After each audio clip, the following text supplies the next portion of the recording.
ஓம் சாந்தி 1-5-2025. இனிமையான குழந்தைகளே, நீங்கள் எல்லையில்லாத தந்தையிடமிருந்து எல்லையில்லாத ஆஸ்தி பெறுவதற்காக வந்துள்ளீர்கள். இங்கு எல்லைக்குட்பட்ட எந்த ஒரு விஷயமும் கிடையாது. நீங்கள் மிகவும் ஊக்கத்துடன் தந்தையை நினைவு செய்தீர்கள் என்றால் பழைய உலகம் மறந்து போய்விடும். கேள்வி: எந்த ஒரு விஷயத்தை நீங்கள் திரும்ப திரும்ப அரைத்து, அதாவது சிந்தனை செய்து பக்குவப்படுத்த வேண்டும்? பதில்: நாம் ஆத்மாக்களாவோம். நாம் பரமாத்மா தந்தையிடமிருந்து ஆஸ்தியை பெற்றுக் கொண்டிருக்கிறோம். ஆத்மாக்கள் அனைவரும் குழந்தைகளாவோம். பரமாத்மா தந்தை ஆவார். இப்பொழுது குழந்தைகள் மற்றும் தந்தையினுடைய சந்திப்பு நடந்துள்ளது. இந்த விஷயத்தை திரும்ப திரும்ப அரைத்து அரைத்து பக்குவப்படுத்திக் கொள்ளுங்கள். எந்த அளவு ஆத்ம உணர்வுடையவர்களாக ஆகிக்கொண்டே செல்வீர்களோ அந்த அளவு தேக அபிமானம் நீங்கிக் கொண்டே போகும். பாடல்: யார் தலைவனுடன் கூடவே இருக்கிறார்களோ அவர்கள் மீது ஞானமலை. ஓம் சாந்தி. நாம் பாபாவுடன் கூடவே அமர்ந்துள்ளோம் என்பதை குழந்தைகள் அறிந்துள்ளார்கள். இவர் உயர்ந்ததிலும் உயர்ந்த பாபா, அனைவருக்கும் பாபா ஆவார். பாபா வந்துவிட்டுள்ளார். தந்தையிடமிருந்து என்ன கிடைக்கிறது என்ற கேள்வியே எழுவதில்லை. தந்தையிடமிருந்து கிடைப்பதே ஆஸ்தியாகும். இவர் அனைவரினுடைய எல்லையில்லாத தந்தை ஆவார். அவரிடமிருந்து எல்லையில்லாத சுகம், எல்லையில்லாத சொத்து கிடைக்கிறது. அது எல்லைக்குட்பட்ட சொத்து ஆகும். ஒருவரிடம் 1000, மற்றொருவரிடம் 5000 இருக்கும். ஒருவரிடம் 10, 20, 50 கோடி, 100 கோடி கூட இருக்கும். இப்பொழுது அவர்களோ அனைவரும் லௌகீக தந்தை ஆவார்கள் மற்றும் எல்லைக்குட்பட்ட குழந்தைகள் ஆவார்கள். நாம் எல்லையில்லாத தந்தையிடம் எல்லையில்லாத ஆஸ்தி பெறுவதற்காக வந்துள்ளோம் என்பதை இங்கு குழந்தைகளாகிய நீங்கள் புரிந்துள்ளீர்கள். உள்ளத்தில் விருப்பம் இருக்கும் தானே? பள்ளிக்கூடத்தை தவிர வேறு சத்சங்கம் ஆகியவற்றில் எந்த ஒரு விருப்பமும் இருப்பதில்லை. அமைதி வேண்டும் என்பார்கள். அதுவோ கிடைக்க முடியாது. நாம் விஸ்வம், அதாவது புது உலகத்திற்கு அதிபதி ஆவதற்காக வந்துள்ளோம் என்பதை இங்கு குழந்தைகளாகிய நீங்கள் புரிந்துள்ளீர்கள். இல்லை என்றால் இங்கு ஏன் வர வேண்டும்? குழந்தைகள் எவ்வளவு விருத்தி அடைந்து கொண்டே போகிறார்கள். பாபா, நாங்களோ உலகத்திற்கு அதிபதியாக வந்துள்ளோம். எல்லைக்குட்பட்ட எந்த விஷயமும் கிடையவே கிடையாது என்று கூறுகிறீர்கள். பாபா, நாங்கள் உங்களிடமிருந்து எல்லையில்லாத சொர்க்கத்தின் ஆஸ்தியை பெறுவதற்காக வந்துள்ளோம். கல்ப கல்பமாக நாங்கள் தந்தையிடமிருந்து ஆஸ்தி பெறுகிறோம். பிறகு மாயை என்ற பூனை பறித்து விடுகிறது. எனவேதான் இதற்கு வெற்றி தோல்வியின் விளையாட்டு என்று கூறப்படுகிறது. தந்தை வந்து குழந்தைகளுக்கு புரிய வைக்கிறார். குழந்தைகளும் வரிசை கிரமமாக புரிந்துள்ளார்கள். இவர் ஒன்றும் சாது சந்நியாசி அல்ல. நீங்கள் எந்த மாதிரி துணி அணிந்துள்ளீர்களோ அது போலவேதான் இவரும் அணிந்துள்ளார். இவரோ தந்தை ஆவார் அல்லவா? நீங்கள் யாரிடம் செல்கிறீர்கள் என்று யாராவது கேட்டார்கள் என்றால், நாங்கள் பாப் தாதாவிடம் செல்கிறோம் என்று கூறுவீர்கள். இதுவோ குடும்பமாகும். எதற்கு செல்கிறீர்கள், என்ன பெறுவதற்காக செல்கிறீர்கள் என்று வேறு யாரும் புரிந்து கொள்ள முடியாது. நாங்கள் பாப் தாதாவிடம் செல்கிறோம், ஆஸ்தி அவரிடமிருந்து கிடைக்கிறது என்று வேறு யாரும் கூற முடியாது. பாட்டனாரின் ஆஸ்திக்கு அனைவரும் அதிகாரி ஆவார்கள். சிவபாபாவின் அவிநாசி குழந்தைகளாக ஆத்மாக்கள் இருக்கவே இருக்கிறீர்கள். பிறகு பிரஜாபிதா பிரம்மாவினுடையவராக ஆகும் பொழுது நீங்கள் அவருக்கு பேரன் பேத்திகள் ஆவீர்கள். இப்போது நாங்கள் ஆத்மாக்கள் ஆவோம் என்பதை நீங்கள் புரிந்துள்ளீர்கள். இதையோ மிகவும் உறுதியாக மனதில் நிறுத்த வேண்டும். ஆத்மாக்களாகிய நாம் பரம்பிதா பரமாத்மா தந்தையிடமிருந்து ஆஸ்தி எடுக்கிறோம். ஆத்மாக்களாகிய நாம் தந்தையை வந்து சந்தித்துள்ளோம். இதற்கு முன்பு ஷரீர உணர்வு இருந்தது. இன்ன பெயர் உடையவர்கள்தான் சொத்து பெறுகிறார்கள். இப்பொழுதோ ஆத்மாக்கள் பரமாத்மாவிடமிருந்து ஆஸ்தி பெறுகிறார்கள். ஆத்மாக்கள் குழந்தைகள் ஆவார்கள். பரமாத்மா தந்தையாவார். குழந்தைகள் மற்றும் தந்தையினுடைய மேலா வெகு காலம் கழித்து நடக்கிறது. ஒரே ஒரு முறை பக்தி மார்க்கத்தில் பின் அநேக செயற்கையான மேலாக்கள் நடந்து கொண்டே இருக்கின்றன. இது எல்லாவற்றையும் விட அற்புதமான மேலா. ஆத்மாவும் பரமாத்மாவும் வெகு காலமாக பிரிந்திருந்தனர். யார்? ஆத்மாக்களாகிய நீங்கள். ஆத்மாக்களாகிய நாம் நம்முடைய இனிமையான அமைதியான இல்லத்தில் இருப்பவர்கள் ஆவோம் என்பதை நீங்கள் புரிந்துள்ளீர்கள். இங்கு இப்போது உங்களது பாகத்தை நடித்து நடித்து களைத்து போயுள்ளீர்கள். எனவே சந்நியாசி, குரு ஆகியோரிடம் சென்று அமைதி வேண்டுகிறார்கள். அவர்கள் வீடு வாசலை விட்டுவிட்டு காட்டிற்கு செல்கிறார்கள். அவர்களிடமிருந்து சாந்தி கிடைக்கும் என்று நினைக்கிறார்கள். ஆனால் அவ்வாறு அல்ல. இப்பொழுதோ அவர்கள் எல்லோரும் நகரத்திற்குள் வந்து விடுகின்றனர். காட்டில் குகைகள் எல்லாம் காலியாக கிடக்கின்றன. பெரிய குருவாக ஆகி அமர்ந்துள்ளார்கள். அவர்கள் துறவற மார்க்கத்தின் ஞானம் அளித்து தூய்மையை கற்பிக்க வேண்டும். ஆனால் இந்த காலத்தில் பார்த்தீர்கள் என்றால் திருமணங்களை செய்வித்துக் கொண்டிருக்கிறார்கள். குழந்தைகளாகிய நீங்களோ உங்களது யோக பலத்தினால் தங்களது கர்ம இந்திரியங்களை வசப்படுத்துகிறீர்கள். கர்ம இந்திரியங்கள் யோக பலத்தினால் குளிர்ந்துவிடும். கர்ம இந்திரியங்கள் சஞ்சலமடைகின்றன அல்லவா? இப்போது எந்த ஒரு சஞ்சலத்தன்மையும் ஏற்படாதவாறு கர்ம இந்திரியங்கள் மீது வெற்றி அடைய வேண்டும்.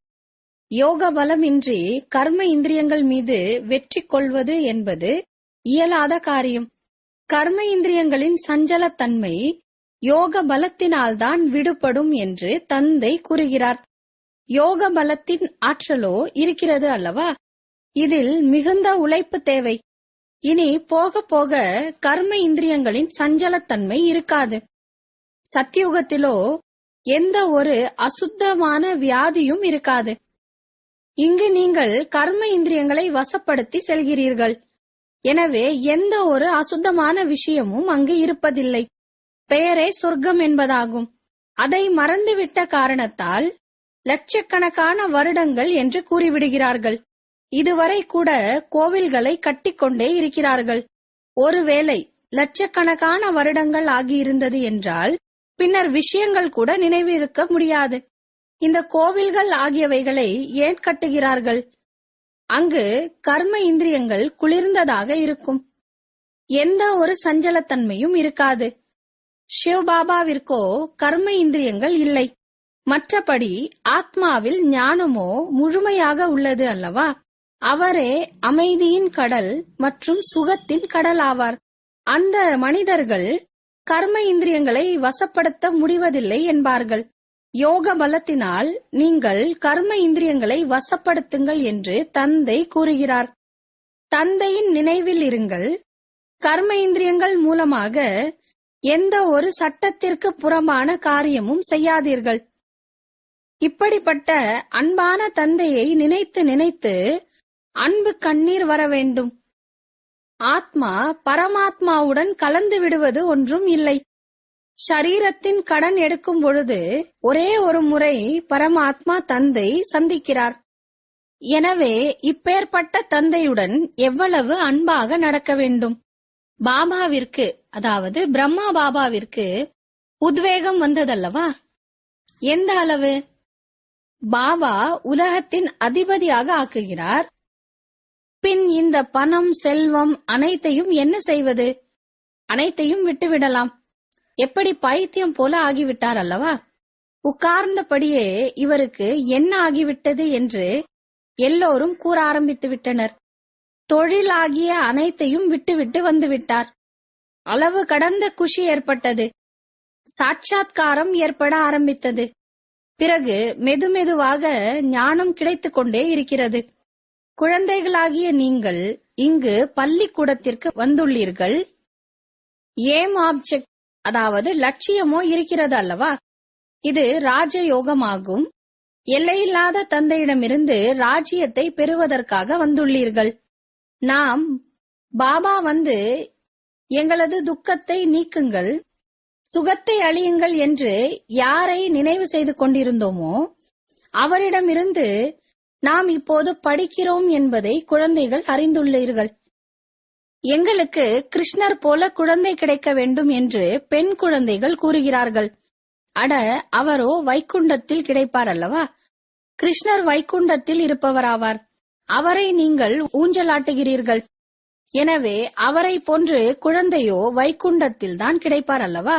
இப்பொழுது நீங்கள் வைகுண்டத்தில் அரசாட்சியை பெறுவதற்காக வந்துள்ளீர்கள்.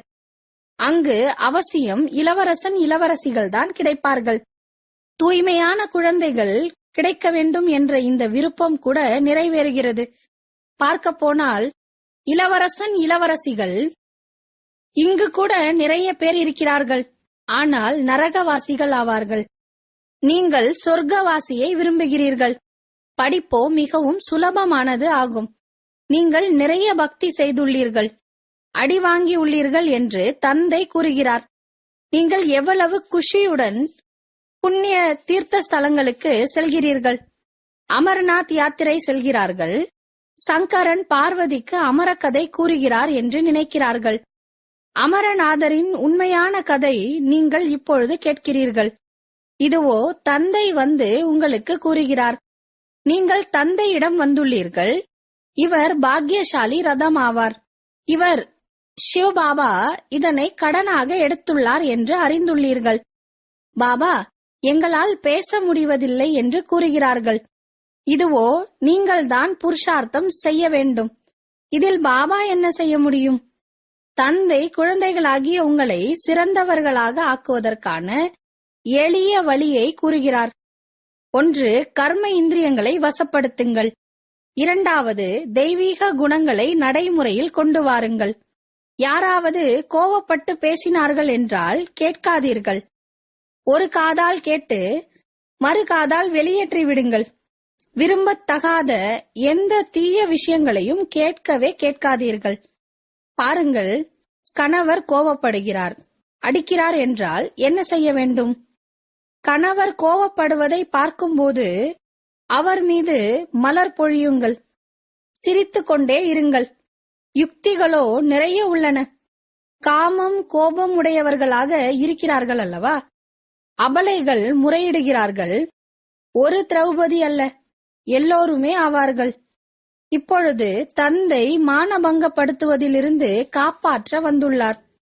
இந்த மரண உலகத்தில் இது உங்களுடைய கடைசி பிறவியாகும் என்று தந்தை கூறுகிறார்.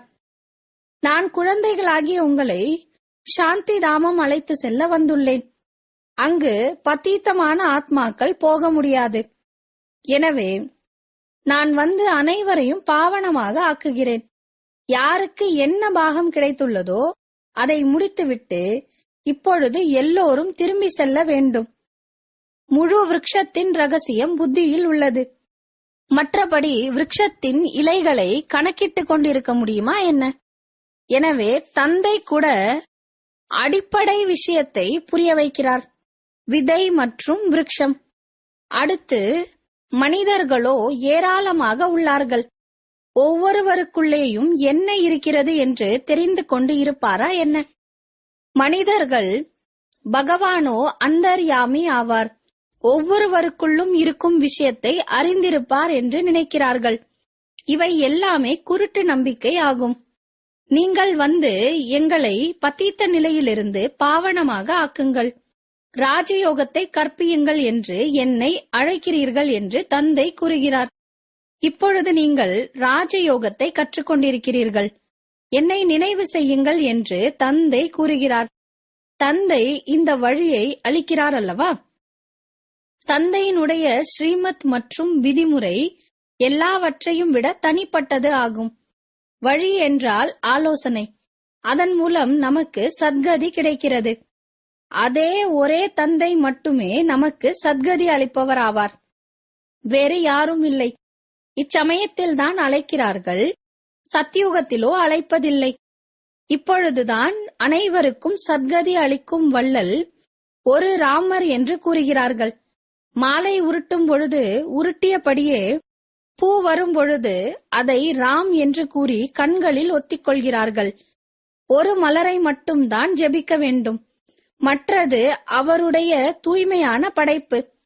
மாலையை நீங்கள் நல்ல முறையில் அறிந்துள்ளீர்கள். யார் தந்தையுடன் சேர்ந்து சேவை செய்கிறார்களோ அவர்களுடையது இந்த மாலை ஆகும். சிவபாபாவை படைப்பு கர்த்தா என்று கூறமாட்டார்கள். படைப்பவர் என்று கூறினால் எப்பொழுது படைத்தார் என்ற கேள்வி எழும். பிரஜாபிதா பிரம்மா இப்பொழுது சங்கம யுகத்தில்தான் பிராமணர்களை படைக்கிறார் அல்லவா? சிவபாபாவின் படைப்போ அனாதியாக இருக்கவே இருக்கிறது.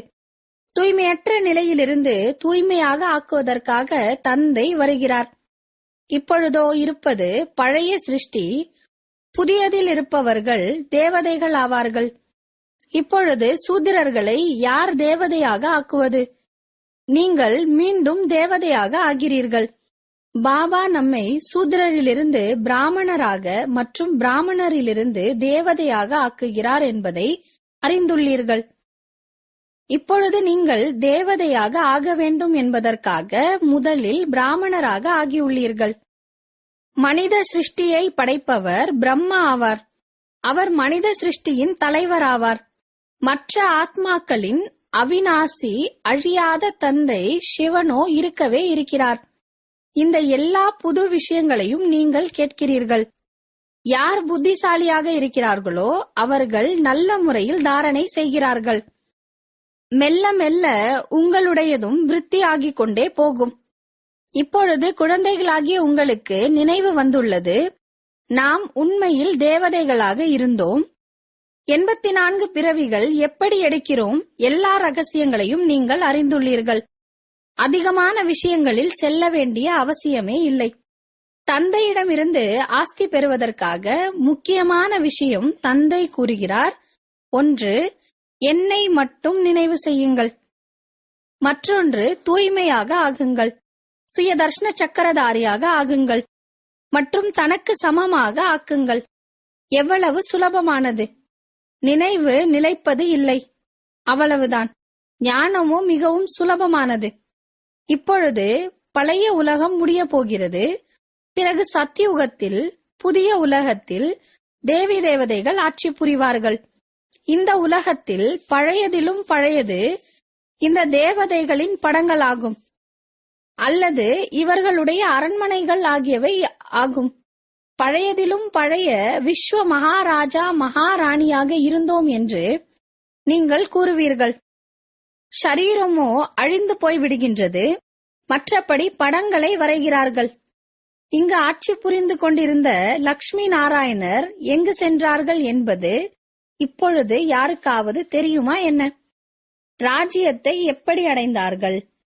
பிர்லா இவ்வளவு கோவில்கள் கட்டுகிறார், ஆனால் தெரியாமல் இருக்கிறார்கள். பணம் சேர்ந்து கொண்டே போகிறது, மேலும் கட்டிக்கொண்டே இருக்கிறார்கள். இது தேவதைகளின் கிருபையாகும் என்று நினைக்கிறார்கள். ஒரு சிவனின் பூஜை என்பது ஒருவர் மீதான ஒரே அன்புடைய பக்தியாகும். ஞானம் அளிப்பவரோ ஞானக்கடலான ஒரே ஒருவராவார். மற்றது பக்தி மார்க்கமாகும். ஞானத்தினால் அரை கல்பம் சத்கதி ஆகின்றது. பிறகு பக்தியின் அவசியம் இருப்பதில்லை. ஞானம், பக்தி மற்றும் வைராகியம். இப்பொழுது பக்தி மீது பழைய உலகத்தின் மீது வைராகியம். பழையது இப்பொழுது முடியப் போகிறது. இதன் மீது என்ன பற்று வைப்பது? இப்பொழுதோ நாடகம் முடிவடைகிறது. நாம் வீட்டிற்கு செல்கிறோம். இந்த குஷி இருக்கிறது. ஒரு சிலர் மோட்சம் பெறுவதோ நல்லது, பிறகு வரவே வேண்டாம் என்று நினைக்கிறார்கள். ஆத்மா நீர்க்குமிழி போல அது கடலில் கலந்து விடுகிறது என்பார்கள். இவை எல்லாமே பொய்யாகும். நடிகர் என்றால் அவசியம் நடிப்பார். வீட்டிலேயே இருப்பவர் நடிகர் ஆகிறாரா என்ன? மோட்சம் என்பது ஆவது இல்லை. இந்த நாடகம் முடிவில்லாததாக அமைக்கப்பட்டுள்ளது. இங்கு உங்களுக்கு எவ்வளவு ஞானம் கிடைக்கிறது? மனிதர்களுடைய புத்தியிலோ எதுவும் இல்லை. உங்களுக்குத்தான் தந்தையிடமிருந்து ஞானம் மற்றும் ஆஸ்தி பெறுவதற்கான பாகம் உள்ளது. நீங்கள் நாடகத்திற்கு கட்டுப்பட்டு இருக்கிறீர்கள். புருஷார்த்தம் அவசியம் செய்ய வேண்டும். அப்படியின்றி நாடகத்தில் இருந்தால் கிடைக்கும் என்பதல்ல. அப்படி இருந்தால் பின் உட்கார்ந்து விடுங்கள். ஆனால் கர்மம் செய்யாமல் யாரும் இருக்க முடியாது. கர்ம சந்நியாசம் என்பது நடக்க முடியாது. நல்லது. இனிமையிலும் இனிமையான, காணாமல் போய் வெகு காலம் கழித்து கண்டெடுக்கப்பட்ட செல்லமான குழந்தைகளுக்கு தாயும் தந்தையும் ஆகிய பாப் தாதாவின் அன்பு நினைவுகள் மற்றும் காலை வணக்கம். ஆன்மீக குழந்தைகளுக்கு ஆன்மீக தந்தையின் நமஸ்காரம்.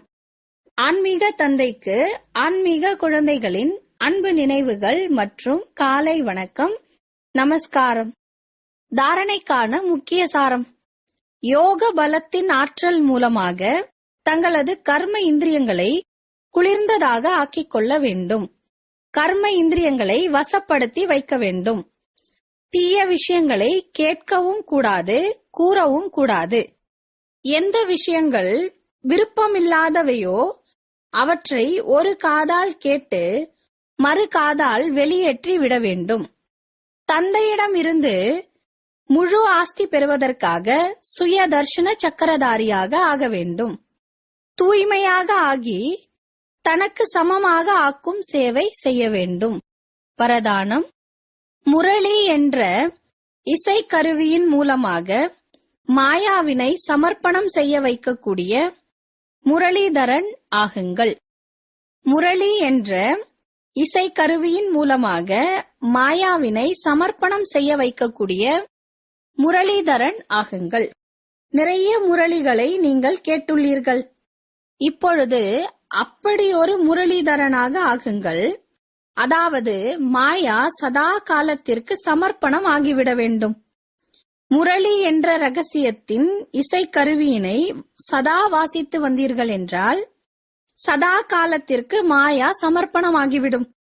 மாயா என்பது காரணம் என்ற முக்கிய ரூபத்தில் வந்துவிடுகிறது. எப்பொழுது முரளி மூலமாக காரணத்திற்கு நிவாரணம் கிடைத்து விடுகின்றதோ அப்பொழுது சதா காலத்திற்கு மாயை முடிவடைந்து விடுகிறது. காரணம் முடிவுக்கு வருகிறது என்றால் மாயை முடிவுக்கு வருவதாகும். ஸ்லோகன்: அனுபவத்தின் சொரூபமாக ஆகுங்கள். அப்பொழுது முகத்தின் மூலமாக அதிர்ஷ்டம் நிறைந்த விதியின் ஜொலிப்பு தென்படும். அவ்யக்த சமிக்ஞை: ஆன்மீக ராயல்டி, அதாவது தெய்வீகத்தன்மை மற்றும் தூய்மை என்ற பர்சனாலிட்டியை தாரணை செய்யுங்கள். சங்கமயுக பிராமண வாழ்க்கையின் சிறப்புத்தன்மை தூய்மையாகும். இல்லறத்தில் இருந்து கொண்டே அப்பவித்திரத்தாவை துறவரம் செய்து இருப்பது, கனவில் கூட தூய்மையற்ற எண்ணங்களிலிருந்து முக்தி பெற்று இருப்பது என்பது உலகத்திற்கு சவால் விடுவதற்கான சாதனமாகும். இதுவே பிராமணர்களாகிய உங்களின் ஆன்மீக ராயல்டி மற்றும் பர்சனாலிட்டி ஆகும். ஓம் சாந்தி.